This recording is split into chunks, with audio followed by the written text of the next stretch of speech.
अस्सलाम वालेकुम dear students, welcome back to my channel. ये है आपका favourite channel your free academia. Okay बच्चों, आई होप सो कि आप लोगों का बायोलॉजी का या मैथमेटिक्स का कंप्यूटर का पेपर जो है जितने जितने स्टूडेंट्स ने पेपर दिए हैं जिस सब्जेक्ट के पेपर बहुत बहुत अच्छे हुए होंगे। अब जो आप लोगों का नेक्स्ट पेपर आता है वो आता है आप लोगों का उर्दू का, जो कि आप लोगों का होना है आफ्टर 2 to 3 डेज। इस वीडियो के अंदर हम लोग देखेंगे कि आप लोगों ने उर्दू के पेपर की प्रिपरेशन कैसे करनी है फर्स्ट ऑफ ऑल। सेकेंडली मैं आप लोगों को बताऊंगी कि आप लोगों ने पेपर के अंदर अपना पेपर कैसे अटेम्प्ट करके ना ताकि आप लोग 90+ मार्क्स जो हैं वो गेन कर सको। बेसिकली उर्दू के पेपर के अंदर सारे के सारे जो मार्क्स होते हैं वो डिपेंड इस चीज़ के ऊपर करें कि आप लोग पेपर किस तरह अटेम्प्ट करके आते हो।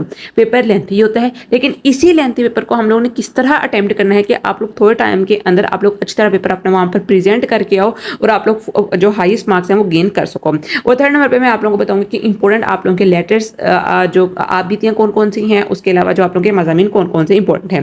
सबसे पहले बच्चों की बात जो आती है, सबसे पहले हम उसी तरह चलते हैं जिस तरह आप लोगों का क्वेश्चन पेपर जो आता है। सबसे पहली चीज़ जो आती है वो आती है आप लोगों के एमसीक्यूज़। एमसीक्यूज़ जो होते हैं वो आप लोग अपनी रीडिंग को अच्छी तरह पढ़ो। रीडिंग के अलावा जो आप लोगों के मुसन्निफ़ का तारुफ होता है उस चीज़ को अपने लोगों ने अच्छी तरह करना है। एक्सरसाइज के एमसीक्यूज़ अच्छी तरह देखने हैं, पास्ट पेपर्स के और ग्रामर के। बहुत ईजी एमसीक्यूज़ होते हैं। अगर तो आप लोगों ने क्लास तशरीह अच्छी तरह की हुई है, ये चीज़ें आप लोगों को थोड़ी बहुत ना हो है, तो आप लोग एमसीक्यूज़ जो है बहुत आसानी से सॉल्व कर सकते हो। रिपीटेडली पास्ट पेपर से बहुत कम आते हैं, ज़्यादा हर दफ़ा जो होता है वो न्यू ही आ रहे होते हैं एमसीक्यूज़, लेकिन होते एक ही तरह के हैं। जस्ट फॉर एग्जाम्पल कि पिछले साल जो बोर्ड में आए हैं कोई मुज़क्कर मुअन्नस के आ गए, तो इस साल भी आप लोगों को 2-3 एमसीक्यूज़ मुज़क्कर मुअन्नस के आ जाएंगे। कोई जुमलों की दुरुस्ती के बारे में आ गया है, इस तरह के एमसीक्यूज़ रिलेटेडली आएंगे, बट रिपीटेडली जो सेम एमसीक्यूज़ होते हैं वो नहीं आ सकते, उस तरह के आप लोगों को रिपीट होंगे। सेकंड नंबर पर जो चीज़ आती है वो आती है आप लोगों की तशरीह, लेकिन तशरीह आती है नज़मों की। वेट अ सेकंड, नज़मों की तशरीह। अब नज़मों की तशरीह के ना बेसिकली बच्चों आप लोगों ने किस तैयारी करनी होती है। मैं आप लोगों को हमेशा ये कहती हूँ अपने स्टूडेंट्स को, आप लोगों ने फर्स्ट ईयर के पेपर भी दिए होंगे, कि जब भी आप लोग नज़मों की तशरीह करो तो आप लोग इकट्ठी करो। इससे फ़ायदा क्या होगा? इससे फ़ायदा ये होगा कि एक तो आप लोगों का टाइम बचेगा, और सेकेंडली आप लोगों को क्या होगा कि आप लोगों को समझ आ जाएगी कि पूरी नज़म के अंदर बात क्या हो रही है, और आप लोगों को नेक्स्ट डे एक चीज़ जो है वो दोबारा जनरेट करने की जरूरत नहीं पड़ेगी।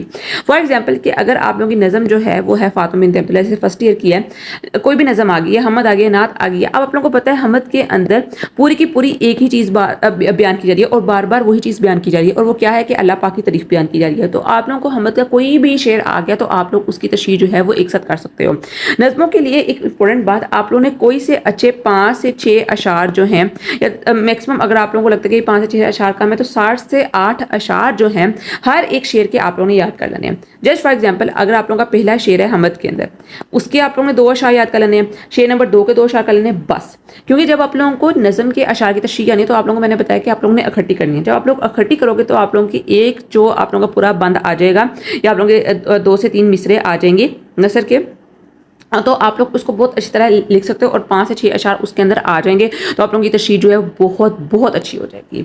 सो आई वुड हाईली रिकमेंड कि आप लोग एक साथ ही नज़म की तशरीह करो, ताकि आप लोग का टाइम बचे और आप लोगों की तशरीह जो है बहुत अच्छी रिप्रेजेंट हो जाए। उसके अलावा एक और इंपॉर्टेंट बात, आप लोगों को नज़म अटैम्प्ट करना इसलिए भी ईजी लगना चाहिए क्योंकि नज़म के अंदर मैंने आपको बताया कि एक ही पूरा पैटर्न फ्लो हो रहा होता है। आप लोगों ने एक दफ़ा शायर का तारुफ जो है वो इस तरह याद कर लिया, और उसी के बेस के ऊपर आप लोगों ने पूरी की पूरी अपनी नज़म की जो है वो आप लोगों ने तशरीह कर देनी है। सेकेंड नंबर जो चीज़ आती है वो आती है आप लोगों की गज़लों की तशरीह।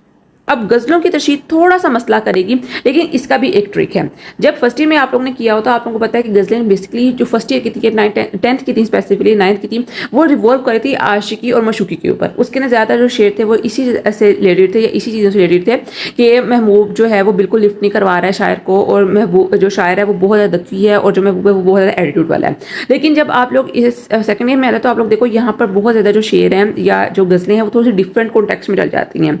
ठीक है, तो आप लोग ने कोशिश करनी है कि आप लोग तशरीह जो है गज़लों की एक दफ़ा लाजमन पढ़ के जाओ, क्योंकि हम लोगों को लग रहा होता है कि हाँ भाई गज़ल आ गई, इसकी शेर तो बहुत ईजी है तो हम लोग इसकी तशरीह कर लेंगे, लेकिन नहीं। बच्चे इसके अंदर अक्सर गलती कर जाते हैं, उनको लगता है ये बहुत चीज़ ईजी होगी, लेकिन जब वो वहाँ बैठते हैं तो उनको कोई भी अल्फाज मानी जो होते हैं वो याद नहीं आ रहे होते हैं।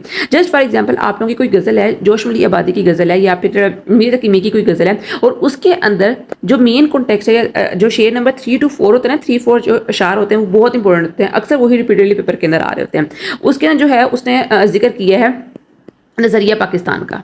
जस्ट फॉर एग्जाम्पल मैं आप लोगों को समझाने के लिए बात कर रही हूँ। तो आप लोग ने 2 से 3 इशार नजरिया पाकिस्तान के याद कर लेने। किसी और शेर के अंदर उसने जिक्र किया है किस चीज़ का, कि महबूब की बेरुखी का जिक्र किया है। और आप लोग को देख लो ना कि कुछ जो चीज़ें होती हैं वो सेम चल रही होती हैं गज़लों के अंदर। जस्ट फॉर एग्जाम्पल आप लोगों की एक गज़ल जो है वो मीर तकी मीर की है।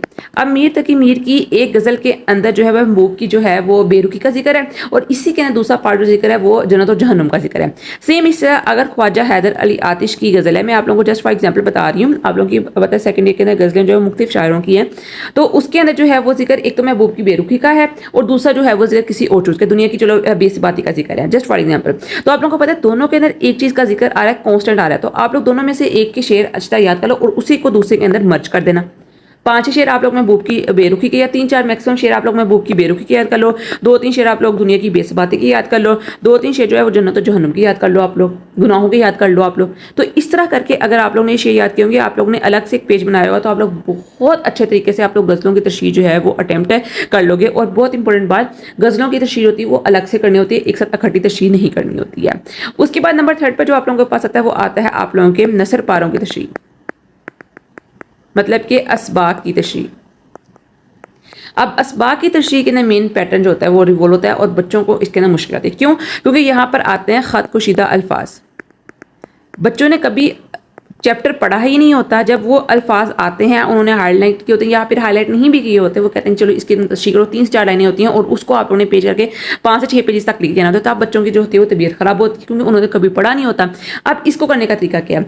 इसको करने का तरीका ये है कि आप लोग ने अपनी नसर को इस तरह एक्सपेंड करना है कि उसके अंदर आप लोगों की नसर की जो उन्होंने रिस्पेक्टिव वालों को पैराग्राफ दिया है उसकी तशरीह भी हो जाए, उससे पहले वाली चीज़ें भी डिस्कस हो जाए, उसके बाद वाली चीज़ें भी डिस्कस हो जाए। क्योंकि टू द कॉन्टेक्स्ट आप लोग नसर की जितनी मर्जी तशरीह कर लो वो इतनी ज़्यादा एक्सपेंड नहीं करेगी।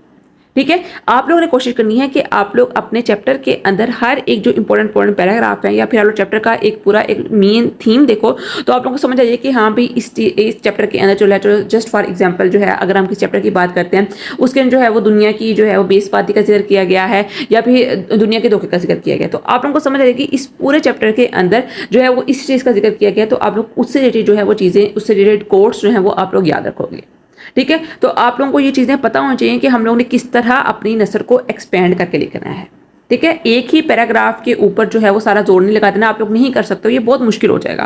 कितनी बातें आप लोग ऐड कर लोगे उस चीज़ को, कितना के आप लोग कितने पर्सपेक्टिव में आप लोग लिख लोगे, बहुत मुश्किल होगा। तो आप लोग कोशिश करो कि आप लोग अपने नसर को इस तरह इन्हेंस करो कि उसके जो एक रिस्पेक्टिव आप लोगों का नसर है उसका पिछले वाला सियाक भी डिस्कस हो जाए और उसके बाद सबाक भी डिस्कस हो जाए। तो ईच एंड एवरीथिंग जो है उस पैराग्राफ के अंदर आप लोगों ने डिस्कस करनी है और 5 से 6 अच्छी तरह आप लोग कोट्स लिख लोगे, अशार लिख लोगे, तो आप लोगों की तशरीह बहुत बहुत अच्छी हो जाएगी। गीबत के बारे में जैसे आप लोगों को पता है, चुगलखोर के बारे में आप लोगों को पता है, पूरा चैप्टर जो है चुगलखोर किसके बारे के अंदर है, चुगलखोरी के बारे के अंदर है। जस्ट फॉर एग्जाम्पल मैं आप लोगों को समझा रही हूँ। ठीक है, तो आप लोगों को पता है कि इसके अंदर मैंने 5 से 6 शायद चुगलखोरी के बारे में अहादीस याद कर ली है, कुरानी आयत याद करनी है आप लोगों ने, तो आप लोग बहुत अच्छी तरह इसकी पैराग्राफ की तशरीह कर सकते हो। पाकिस्तान की शादी का जिक्र होगा तो आप लोगों ने उसके अंदर चीज़ें ऐड कर देनी है। ये चीज़ें मैं आप लोगों को इसे समझा रही हूँ ताकि आप लोगों को समझ आ जाए कि हम लोगों ने तशरीह जो होती है वो किस तरह अटैम्प्ट करके आनी है। उसके बाद जो आता है आप लोगों के खुलासा जात।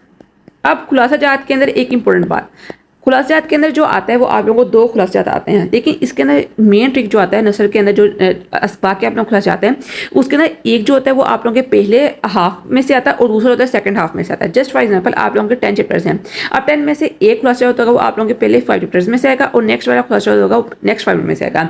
तो आई वुड हाईली रिकमेंड कि आप लोग पहले ही 6-7 चैप्टर्स जो हैं या 6 चैप्टर्स जो हैं वो अच्छी तरह आप लोग याद करो, तो आप लोग खुलासा जो होता है वो अपना लिख सकते हो। खुलासा होना चाहिए वो आप लोगों के ज़्यादातर पैराग्राफ्स के ऊपर नहीं होना चाहिए, मतलब कि हर 5 लाइनों के बाद आप लोगों का एक पैराग्राफ नहीं होना चाहिए। ये चैप्टर्स की तरह नहीं आप लोगों ने क्लास लिखना है, मैक्सिमम आप लोगों के 3 पैराग्राफ होने चाहिए, 3 से 4 पैराग्राफ, 1, 2, 3 और 4, ये 3-4 पैराग्राफ आप लोगों के पास होने चाहिए, इससे ज़्यादा आप लोगों के खुलासात के अंदर पैराग्राफ नहीं होना चाहिए। उसके बाद जो आप लोग कहते हैं नज़मों के खुलासात, ये आप लोगों का एक ही आता है, ये आप लोगों को एक ही करना होता है और इसको आप लोगों ने कोशिश करनी है कि आप लोग अच्छी तरह इसको याद कर लो। ठीक है, वर्ड टू वर्ड लिखने की जरूरत नहीं है, आप लोगों को पता है खुलासे के अंदर आप लोग अपने पास से भी अल्फाज होते हैं वो ऐड कर सकते हो। उसके बाद जो आता है मोस्ट इंपॉर्टेंट बात वो आता है खतूत नवीसी का। अब खतूत नवीसी के अंदर उन्होंने एक और चीज़ ऐड कर दी है, वो ऐड कर दी है आप बीती, और बहुत ज़्यादा चांसेस हैं कि इसमें से किसी को भी आप लोगों को आप बीती आ सकती है, तो आप लोगों ने आप बीती जो है वो लाजमन पढ़ के जानी है। अगर आप लोगों को आप बीती नहीं भी याद है, आप लोगों को मुश्किल लग रही है कि हमें याद करनी नहीं आती है, तो एटलीस्ट आप लोग एक नज़र पढ़ जाओ। जस्ट फॉर एग्जाम्पल एक कुर्सी की आप बीती, जस्ट आप लोग इसको पढ़ जाओ ताकि आप लोगों को पता होगा बेशक कुर्सी की आ जाए, दरख्त की आ जाए, किसी नॉन लिविंग थिंग की आप बीती आ जाए, तो आप लोगों ने उसको किस तरह रिप्रेजेंट करना है। समझ आ रही है मेरी बात? अगर आप लोगों को आज किसी दरख्त की आप बीती, अब दरख्त से रिलेटेड क्या होता है, कोई गुलाब का फूल हो सकता है, ठीक है, कोई पुराना दरख्त हो सकता है, बूढ़ा दरख्त हो सकता है। तो आप लोगों ने उसी तरह आप लोगों ने अपने आप को ऐसा समझना है कि ये चीज़ जो है वो मैं हूँ, ठीक है, और आप लोगों ने अपने आप को उस चीज़ के अंदर ऐड करके देख लेना था कि अगर ये चीज़ मैं होती तो मैं किस तरह लोगों की हेल्प करती, मुझे क्या क्या होता, लोग मेरे साथ क्या करते हैं। इसके अंदर बेसिकली आप बीती के अंदर आप लोगों ने अगले बंदे का पर्सपेक्टिव उसके माइंड से आप लोगों ने बताना होता है कि अगर ये चीज़ मैं होती तो मैं क्या होती, मैं क्या करती, मैं किस तरह लोगों की हेल्प करती, मैं कैसे लोगों की हेल्प करती हूँ, लोग आगे से मुझे कैसे ट्रीट करते हैं। ये चीज़ें जो होती हैं वो आप लोगों ने आप बीती के अंदर बतानी होती हैं, ठीक है। तो आप लोगों ने इस चीज़ को आप लोगों ने अब याद करना है, तो आप लोगों ने ये चीज़ें अपने ज़हन के अंदर रखनी है। रट्टा लगाने की जरूरत नहीं है, बट आप लोगों ने सिर्फ ये करना है कि हाँ भाई चलो ये नो लिविंग थिंग्स की आप बीती आगे तो किस्सा करनी है, लिविंग थिंग्स की आप बीती आगे तो किस्सा करनी है। जस्ट आप लोगों ने ये अपने ज़हन के अंदर रखना है कि आप लोगों ने आप बीती के अंदर बताना है कि मैं क्या हूं, मेरा क्या पर्पस है, मैं किस तरह लोगों को फायदा देता हूं, लोग मुझे आगे से कैसे ट्रीट करते हैं और मेरा फ्यूचर क्या होगा। आप बीती के अंदर सिर्फ यही बातें होती हैं, बस आप लोगों ने उसका स्टार्ट और एंडिंग जो होती है वो अच्छे अल्फाजों में करनी होती है कि हाँ भाई ये होता है। कोई शेर से कर सकते हो, किसी भी तरह आप लोग कर सकते हो, ये आप लोगों ने अपने ज़हन के अंदर रखना है। आप बीती के अंदर आप लोगों की बुक के ऊपर जो अनसोल्ड पैराग्राफ है उनको भी आप लोगों ने एक नज़र देख लेना है, गाइड बुक्स के ऊपर होंगे, और जो सोल्ड पैराग्राफ है उनको भी आप लोगों ने एक नज़र लाजमन देख जाना है। कोई रिस्क नहीं लेना आप बीती के अंदर, मैं रिपीट कर रही हूँ बार बार ये चीज़। खतूत नवीसी की बात करें, खतूत नवीसी सबसे ईजी चीज़ है, इसको आप लोग एक दफ़ा भी पढ़ लोगे तो आप लोगों का काम हो जाएगा। मेजर खतूत जो है वो आप लोगों ने जो आप लोगों ने इंग्लिश में किए हैं ना वही उर्दू के अंदर आ जाने हैं। जस्ट जो डिफरेंस आता है वो यही आता है कि इसके अंदर आप लोगों को कोर्स या जो अशार है वो आप लोगों को उर्दू में अंदर लिखने पड़ेंगे। Just that difference is that. बाकी सब चीज़ें जो होती हैं वो सेम होती हैं, बाकी सब चीज़ें कॉन्टेक्स्ट सेम है, लिखने का पैटर्न भी तकरीबन सेम ही होता है, ठीक है। जहाँ पर आप लोगों ने एग्जामिनेशन लिखना है वहाँ पर आप लोगों ने कमरा नहीं था लिखना है, इम्तिहानी कमरा लिखना है, ये आप लोगों को भी डिपेंड करता है। 5 से 6 आप लोगों के खतूत हैं, उनको आप लोगों ने इस तरह पढ़ जाना है। रट्टा ना भी मारो तो आप लोगों को पता होता है कि आप लोगों ने खतूत किस तरह लिखने हैं। ये आप लोग मेरी इंग्लिश की वीडियो देख लो तो आप लोगों को समझ आ जाएगा कि खतूत जो होते हैं वो उर्दू या इंग्लिश दोनों के, मैंने आप लोगों को बताया हुआ है, सेम तरीके से आप लोगों ने लिखने हैं। उसके बाद जो आता है वो आप लोगों का आता है लास्ट पार्ट जो कि आता है ऐसे का। ऐसे को पेपर के अंदर एटलीस्ट 45 मिनट्स आप लोगों ने लिखने के लिए देने, ये मैं बार रिपीट कर रही हूँ, 45 मिनट्स के अंदर आप लोगों का ऐसे होना चाहिए, और ऐसे के लिए एटलीस्ट 7 to 8 पेजेस के अंदर आप लोगों का ऐसे जाए, ठीक है। इंपॉर्टेंट मैंने एसेस की वीडियो बनाई हुई है, मेरे चैनल के ऊपर अवेलेबल है। आप लोगों ने देखी होगी कि इंग्लिश के अंदर जो एसेस मैंने सारे बताए थे, अल्हम्दुलिल्लाह each and every Punjab board के अंदर वही सारे एसेस जो हैं वो आए हैं। हर एक बोर्ड के अंदर जो मैंने आप लोगों को एसेस दिए थे वही रिपीट हुए, वही आए हैं। तो आप लोगों ने उर्दू के एसेस के लिए भी वीडियो लास्ट में देख लेनी है, उसका लिंक मैं डिस्क्रिप्शन में दे दूंगी और ऊपर भी कहीं आ रहा होगा। अब हम बात करते हैं कि आप लोग उस वीडियो में मैंने एक्सप्लेन किया हुआ कि आप लोगों ने ऐसे कैसे भी लिखना है, तो आप लोग उस चीज़ को लास्ट में देख लो। अब आप लोगों के पास 2 दिन है, तो आप लोगों ने 2 दिन के अंदर किस तरह आप लोगों ने तैयारी करनी है, डे 1 एंड डे 2। डे 1 के अंदर बच्चों आप लोगों ने सारी की सारी तशरीहात करनी है, ठीक है, जितने भी आप लोगों की तशरीह हैं ये करनी है आप लोगों ने बहुत अच्छे तरीके से। उसके अलावा और खुलासात आप लोग कर सकते हो। और डे 2 के अंदर बच्चों आप लोगों ने लेटर और मजमून करना है, बस ये चीज़ें हैं आप लोगों की। और इंशाअल्लाह अगर आप लोग इस पैटर्न को लेकर फॉलो करोगे तो आप लोग 90+ मार्क्स जो हैं वो गेन कर लोगे, आई गारंटी यू। ये आप लोगों का गोल होना चाहिए कि हम लोग ने एक दिन में तशरीह खुलासात करने हैं और नेक्स्ट डे में आप लोगों ने लेटर और मजमून करने हैं, या आप लोग जो आप लोगों की आप बीती है वो भी आप लोगों ने करनी, जिसे मैंने आप लोगों को बताई। तो इंशाअल्लाह अगर आप लोग इन पैटर्न को फॉलो करोगे, इन चीज़ों को फॉलो करोगे, तो इंशाअल्लाह आप लोग 90+ मार्क्स जो हैं वो गेन कर लोगे उर्दू के सब्जेक्ट के अंदर। तो आज के लिए इतना ही। आई होप सो कि वीडियो आप लोगों को अच्छी लगी है। वीडियो अच्छी लगी चैनल को लाजमी सब्सक्राइब करें, वीडियो को लाइक करें और अच्छे से कमेंट भी लाजमी करें। तो कल मिलते हैं एक नई अच्छी एक्साइटिंग तक के लिए। फी अमान अल्लाह।